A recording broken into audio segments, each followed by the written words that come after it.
আউযু বিল্লাহি মিনাশ শাইতানির রাজীম বিসমিল্লাহির রাহমানির রহিম। সফলতা, সাফল্য এবং ব্যর্থতা দুনিয়ার চৌহদ্দির ভিতরে সীমাবদ্ধ, এটা মনে করলে মারাত্মক ভুল করা হবে। দুনিয়ার এই চৌহদ্দির ভিতরে সফলতার বিফলতার মানদণ্ড সীমাবদ্ধ নয়, বরং আমাদের আরেকটা জীবন আছে। যারা পরকালের জীবনকে বিশ্বাস করে না, তারা দুনিয়ার সফলতায় বিশ্বাসী। কথা বুঝতে পেরেছেন? তারা এই পৃথিবীতে মারিং কাটিং করে সমানে খায়, সমানে মারে, যা খুশি তাই করে। আর যারা পরকালকে বিশ্বাস করে তারা এগুলি করতে পারে না। এই জন্যে জীবনের সফলতা, আসল সফলতা হবে কিয়ামতের দিন। আল্লাহ রাব্বুল আলামিন তার বান্দাকে যদি মাফ করে দেন, যদি দয়া করে জান্নাত দান করেন, এটাই হলো জীবনের সফলতা। সুবহানাল্লাহ। আল্লাহ পাক বলছেন সাফল্যের কোরআনী ধারণা ভিন্ন রকম। সূরা বাকারার প্রথম দিকেই বলা হয়েছে জীবন সফল হওয়ার জন্য কি কি করা লাগবে। আল্লাযীনা ইউমিনুনা বিল গায়বি ওয়া ইউকিমুনাস সালাতা ওয়া মিম্মা রাযাকনাহুম ইউনফিকুন। জীবন যাদের সফল হবে তাদের গুণ বর্ণনা করা হচ্ছে। শোনেন, আল্লাহ পাক বলছেন যারা নাকি গায়েবকে বিশ্বাস করবে, অদৃশ্যকে বিশ্বাস করবে। আমরা বিশ্বাস করছি কিনা? আর যারা জবাব দিলেন না তারা বুঝি করেন নাই। অদৃশ্য বোঝেন তো? অদৃশ্য কি? আল্লাহ পাক। আল্লাহ পাকের দেখি না কিন্তু বিশ্বাস করি নি। এত আসতে বললেন কেন? বিশ্বাস করছি কিনা? অবশ্যই করেছি, হাজার বার করেছি, জীবনের বিনিময় করি। আল্লাহ পাক আছেন, ছিলেন, আছেন, থাকবেন। হুয়াল হাইয়ুল কাইয়্যুম। গায়বকে যারা বিশ্বাস করে, যারা নামাজকে প্রতিষ্ঠা করে এবং নিজের রিস্ক থেকে যা সে ইনকাম করে তার থেকে আল্লাহর রাস্তায় খরচ করে। আর কি? والذين يؤمنون بما أنزل إليك وما أنزل من قبلك وبالآخرة هم يوقنون। আর যারা আপনার প্রতি যে কিতাব অবতীর্ণ হয়েছে সেই কিতাবের উপরে বিশ্বাস করে, এর পূর্বে যত কিতাব এসেছে ওই কিতাবের উপরেও বিশ্বাস করে। ওয়াবিল আখিরাতি হুম ইউকিনুন। এবং পরকালকে বিশ্বাস করেছে যারা, তারা কি? এবার আসতেছে আসল কথাটা। উলাইকা আলা হুদাম মির রাব্বিহিম ওয়া উলাইকা হুমুল মুফলিহুন। এরাই হচ্ছে সত্য পথ, সত্য পথের উপরে রবেন তার মালিকের পক্ষ থেকে, মালিকের দেখানো পথের উপরে প্রতিষ্ঠিত, এবং এরাই সফল কাম। সুবহানাল্লাহ। এরাই সফল কাম।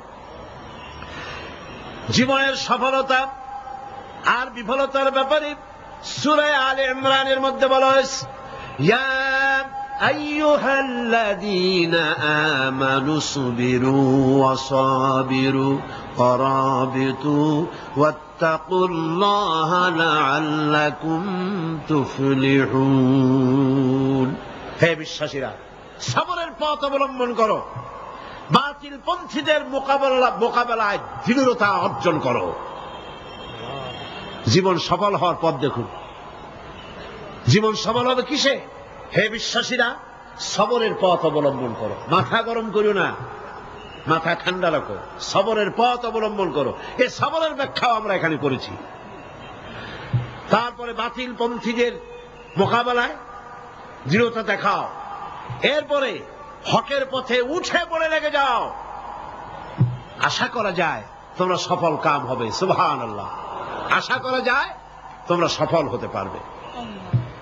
সফলতার মানদণ্ড সম্পর্কে সূরা মায়েদায় বলা হয়েছে, ইয়া আইয়ুহাল্লাযীনা আমানুত্তাকুল্লাহা ওয়াবতাগু ইলাইহিল ওয়াসিলা ওয়াজাহিদু ফি সাবিলিহি লাআল্লাকুম তুফলিহুন। জীবনের সফলতা এই ব্যাখ্যা নেব কার কাছ থেকে? বলেন না কার কাছ থেকে? কোটি টাকার মালিক হলে জীবনের সফলতা আসে না। গাড়ি বাড়ি ইন্ডাস্ট্রির মালিক হলে, ক্ষমতায় গেলে জীবনের সফলতা দুনিয়ার চৌহদ্দির ভিতরে সীমাবদ্ধ নয়। ব্যাখ্যা নেব কার কাছ থেকে? ওই আল্লাহ পাক বলছেন, হে বিশ্বাসীরা, জীবন তোমার সফল হবে আল্লাহকে ভয় করো। কারে ভয় করতে হবে? রাষ্ট্রকে, পুলিশকে, আর্মিকে, প্রধানমন্ত্রীকে, প্রেসিডেন্টকে? কারে ভয় করতে হবে? জোরে চিল্লা এখন। আল্লাহ রাব্বুল আলামিনকে ভয় করো। আর আল্লাহর নৈকট্য, আল্লাহর দরবারে পৌঁছার জন্য নৈকট্য অবলম্বন করো, নৈকট্য লাভের অনুসন্ধান করো। আল্লাহর কাছে যাওয়ার জন্য নৈকট্য লাভের অনুসন্ধান করো। ওয়াবতাগু ইলাইহিল ওয়াসিলা, এর তাফসীর করা হচ্ছে আমলে সালেহ, নেক কাজ করো। সেই নেক কাজগুলি তোমার জন্য জান্নাতে যাওয়ার ওসিলা হয়ে যাবে। সুবহানাল্লাহ। ওসিলা তালাশ করো। আর হলো আল্লাহর পথে সাধনা করো, চেষ্টা করো, মুজাহিদা করো, জিহাদ করো, সংগ্রাম করো, তাহলে তোমাদের জীবন সফল হয়ে যাবে। আবার সফলতার মানদণ্ড সম্পর্কে সূরা মায়েদার অন্য আয়াতে আল্লাহ পাক বলেন, ইয়া আইয়ুহাল্লাযীনা আমানু ইন্নামাল খামরু ওয়াল মাইসিরু ওয়াল আনসাবু ওয়াল আজলামু রিজসুম মিন আমালিশ শাইতানি ফাজতানিবুহু লাআল্লাকুম তুফলিহুন। হে বিশ্বাসীরা, মদ, জুয়া, মূর্তি পূজার বেদী, ভাগ্য নির্ণায়ক স্বরসমূহ শয়তান কর্তৃক উদ্ভাবিত নোংরা কাজ। এইসব শয়তানি ঘৃণ্য কার্যকলাপ থেকে বিরত থাকো। শয়তান চায় মদ এবং জুয়ার মাধ্যমে তোমাদেরকে আল্লাহর জিকির স্মরণ থেকে গাফিল করে দিতে, তোমাদের পারস্পরিক, তোমাদের মধ্যে শত্রুতা বৃদ্ধি করে দিতে চায়। ফাহাল আনতুম মুনতাহুন, এগুলি শোনার পরেও কি তোমরা এই মদ আর জুয়া থেকে ফিরে থাকবে না? কে বলতেছেন? কে বলতেছেন? এর থেকে ফিরে থাকো। লাআল্লাকুম তুফলিহুন, আশা করা যায় তোমরা সফল কাম হবে। আমরা সফলতার আশা করি আল্লাহ নিষিদ্ধ জিনিসকে জারি করে দিয়ে, আল্লাহ নিষেধ করা জিনিসগুলি চালু করে দিয়ে তার মধ্যে সফলতা আশা করি। আর আল্লাহ বলেন, আমার নিষিদ্ধ করা জিনিসগুলিকে দুনিয়ার বুকে নিষেধ করো, বন্ধ করে দাও, তাহলে সফল হবে। প্রসঙ্গক্রমে আমি আপনাদের সামনে বলতে চাই, 1996 নির্বাচনে পার্লামেন্টে আসার পর মদ জুয়া নিষিদ্ধকরণ বিল 96, এই বিল আমি উত্থাপন করেছিলাম, বিল পেশ করেছিলাম। আপনারা নিশ্চয়ই পত্র পত্রিকায় দেখছেন না? সেই বিল উত্থাপন করার পর স্পিকার সাহেব কমিটিতে পাঠিয়ে দিলেন, সংসদীয় কমিটিতে পাঠিয়ে দিলেন। সুদীর্ঘ 2 বছরের ভিতরে এই বিলের কোনো খোঁজ নাই। মারাত্মক ডিপ ফ্রিজের অতল তলে বিল পড়েছিল। সেখান থেকে 15/10/98 তারিখে 2 বছর পর প্রথম আমার বিলের ব্যাপারে একটি মিটিং ডাকা হলো সংসদের কমিটি কক্ষে। আমি এই ঘটনা শুনেছি এই কারণে, এই আয়াতের সঙ্গে রিলেটেড জীবনের সফলতা আর বিফলতার মানদণ্ড কোথায়। আমরা মনে করি আল্লাহ নিষিদ্ধ করা জিনিসগুলি চালু করলেই জীবনে সফলতা আসবে, আর আল্লাহ কয় আমার নিষিদ্ধ করা জিনিসগুলি রাষ্ট্রীয়ভাবে নিষিদ্ধ করলেই জীবন সফল হবে।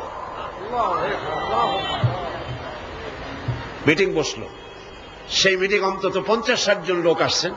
কারা এসেছেন?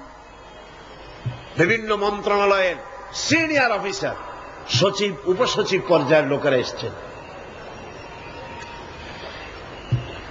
এমপি আসছেন কয়েকজন, সরকারি দলের, বিরোধী দলের। আমাকে তো ডেকেছে। আমার মনে হলো, আশান্বিত হলাম, 2 বছর পরে হলেও বিল তো মরে নাই, জিন্দা আছে। এবং আমার মনে হলো যে এতগুলি মুসলমান এখানে, মনে হয় আমার এই বিলের পক্ষেই তারা কথা বলবেন, এটা আমি আশা করলাম। আমাকে যিনি সভাপতিত্ব করছিলেন তিনি আমাকে বললেন, আপনি আগে কথা বলবেন না, সকলের বলা শেষ হবে তারপর আপনি বলবেন, সবটা শুনিয়া। বললাম ঠিক আছে। শুরু হলো এই বিলের ব্যাপারে বলা, আলোচনা শুরু হলো। বিলের ব্যাপারে ফাইল তৈরি হয়েছে, এত এত বড়, আমার কাছে ফাইল আছে।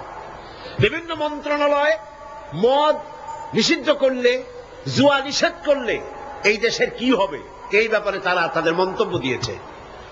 মন্ত্রণালয়ের মন্তব্য, জাতিসংঘ কি ফতোয়া দিয়েছে তাও আছে, সার্ক এ ব্যাপারে কি ফতোয়া দিয়েছে তাও আছে। এত বড় ফাইল। শুরু হলো প্রথমেই অর্থ মন্ত্রণালয়। সভাপতি সাহেব বললেন আপনি বলেন এই বিলের ব্যাপারে। অর্থ মন্ত্রণালয় বলল, মাননীয় সভাপতি, যদি এই বিল কার্যকরী হয়, মদ যদি বন্ধ করে দেওয়া হয়, তাহলে আমার দেশ প্রতি বছর 28 কোটি টাকার রাজস্ব ইনকাম থেকে মাহরুম হয়ে যাবে। স্বাস্থ্য মন্ত্রণালয় বলল, মদ যদি না থাকে জনগণের স্বাস্থ্য শেষ।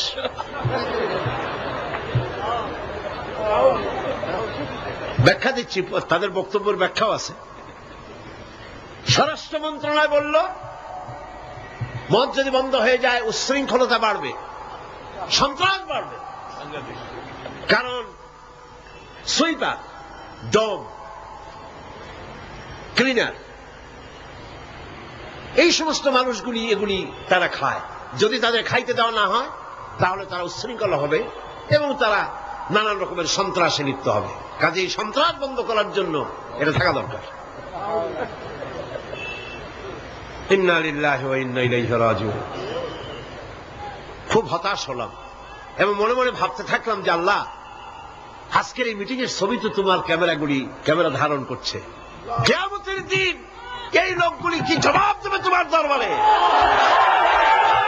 আমি তো আমার বাপের বিল নিয়ে হাজির হই নাই, আমার বাপের বিল তো নিয়ে হাজির হই নাই। এরপরে পররাষ্ট্র মন্ত্রণালয়ের পক্ষ থেকে বলা হলো, আমরা গরিব দেশ। যুক্তি দেখুন, আমরা গরিব দেশ, ডোনাররা আমাদেরকে সাহায্য দেয়, বিদেশি সাহায্যদাতারা, দাতা গোষ্ঠী, তারা আমার দেশে সাহায্য নিয়ে আসে। ওনাদেরকে যদি একটু মদুনা দিতে পারি তো দিলাম কি, একটু মেহমানদারি তো করা উচিত। এই মেহমানদারি না করতে পারলে আমরা তো সর্বনাশ হয়ে যাবে দেশ। সুতরাং এটা বন্ধ করার অর্থই হলো বিদেশি সাহায্য বন্ধ হয়ে যাওয়া। এইভাবে বিভিন্ন মন্ত্রণালয় বলতে লাগলেন আর আমি বসে বসে কুইনিয়ান গিলতে লাগলাম। সর্বশেষ ইসলামী ফাউন্ডেশন, সভাপতি সাহেব বললেন, ইসলামী ফাউন্ডেশনের ডিজি সাহেব, তার নামের এক একটা মৌলানা লাগানো আছে। তিনি বললেন, মৌলানা সাহেব আপনি বলেন। আমি এই লোকটার চেহারা জীবনে দেখি নাই, ওই প্রথম দেখলাম। আমি ভাবলাম অন্তত সে যাই হোক, নামের আগে যখন একটা মৌলানা আছে, জি, তাহলে উনি এই বিলের পক্ষে কথা বলবেন, আমার ধারণা হলো। কিন্তু সর্বনাশ, তিনি বললেন কি, চাকরি করতে গিয়ে মানুষ এইভাবে ইমান বিক্রি করে? অবাক হলাম আমি।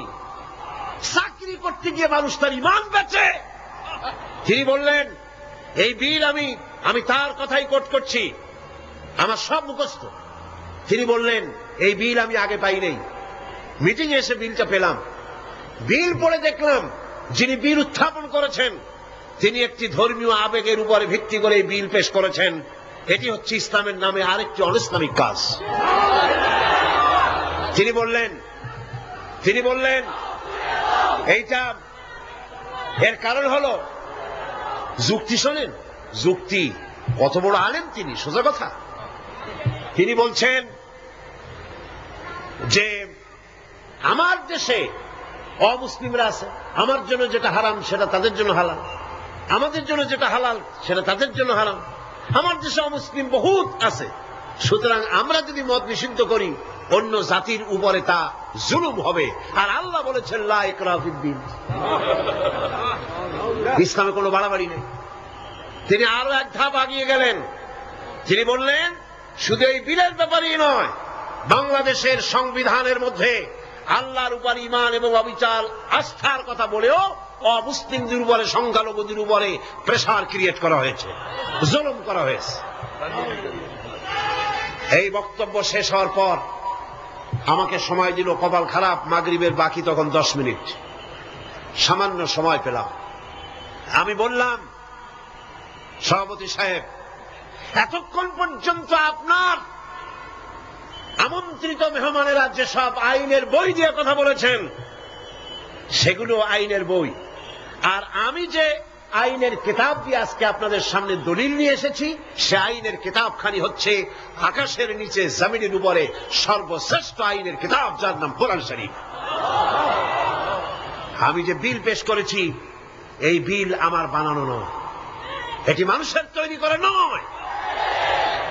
আপনার অর্থ মন্ত্রণালয় বলেছে 28 কোটি টাকার ক্ষতি হবে, প্রতি বছর 28 কোটি টাকার ক্ষতি হবে রাজস্ব ইনকাম থেকে মদ বন্ধ করলে। কিন্তু আমি বলতে চাই, আল্লাহ পাকের নিষিদ্ধ জিনিসকে আপনারা হালাল করবেন, 28 কোটি নয়, বন্যার পানির মতো হাজার হাজার 28 কোটি টাকা আল্লাহ বন্যার পানি দিয়ে ভাসায় দেবেন। আপনারা ঠেকাইতে পারবেন না, ঠেকাতে পারবেন না। খেতে দেওয়ার মালিক কে? ইমাম খোমেনিকে আমেরিকান প্রেসিডেন্ট বলেছিলেন, আমার বন্দীদেরকে ছেড়ে দাও, কূটনীতিকদেরকে ছেড়ে দাও, যদি না ছাড়ো তাহলে তোমাদের খাদ্য এবং রসদ যা আমরা পাঠাই ইরানে তা পাঠানো বন্ধ করে দেব। ইমাম খোমেনি ভর্সনে সিটই করছিলেন নাকি? খোমেনি সাহেব কি বললেন? ইতিহাস সাক্ষী।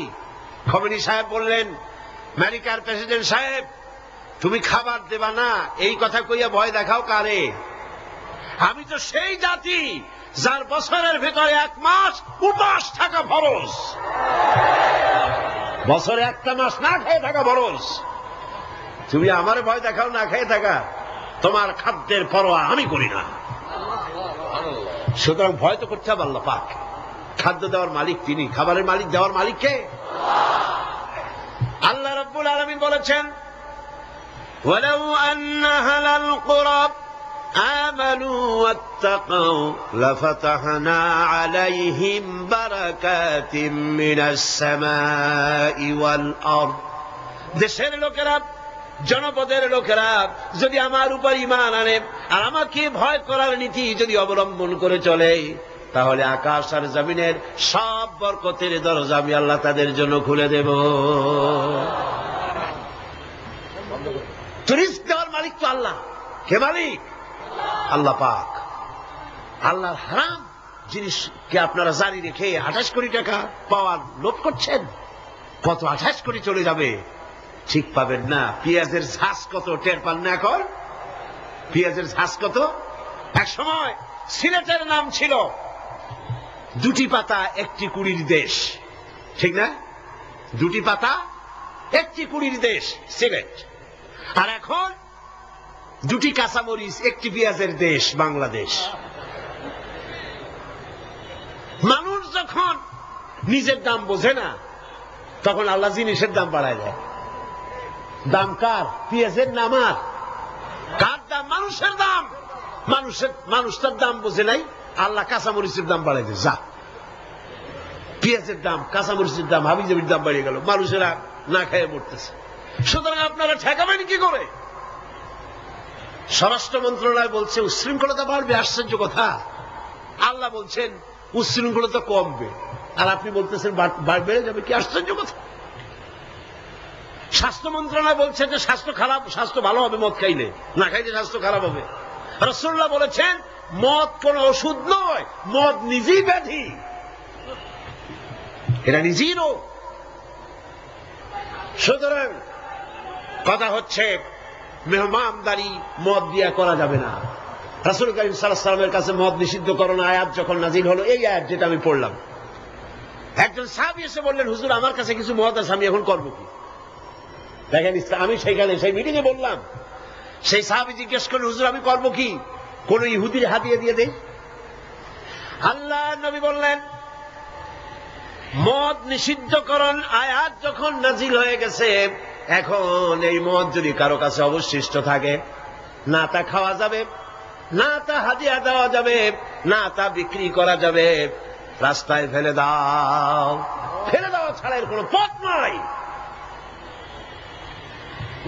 আল্লাহ নিষিদ্ধ করা জিনিস হারাম, এই জিনিস দিয়ে মেহমানদারি করা জায়েজ নাই। এমনকি রাসূলুল্লাহ কথাও বলেছেন, আপনারা শুনে রাখুন, কোন অনুষ্ঠানে আপনি গেছেন, আপনি জানতেন না যে সেখানে মদ সার্ভ করা হবে, কিন্তু আপনি গিয়ে দেখলেন যে ওখানে মদ দেওয়া হচ্ছে।